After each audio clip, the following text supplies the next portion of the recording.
మరి mummy school పోతుందంట. Mummy చిన్నప్పుడు school పోతుందంట. Daily స్కూల్కి వెళ్తుందంట మమ్మీ. ఓకేనా? మమ్మీ డైలీ స్కూల్కి వెళ్తుంది.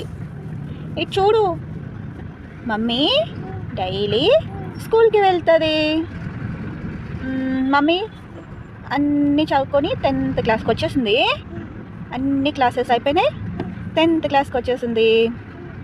అయితే 10th క్లాస్లో నేను చాలా పూర్ అనమాట. మమ్మీ చాలా పూర్ అనమాట. పాస్ అవ్వనని అనుకుంది మమ్మీ. అందరూ మమ్మీని నువ్వు 10th క్లాస్ పాస్ కాలేవు అని ఎగతాళి చేసేవాళ్ళు కొంతమంది. ఓకేనా?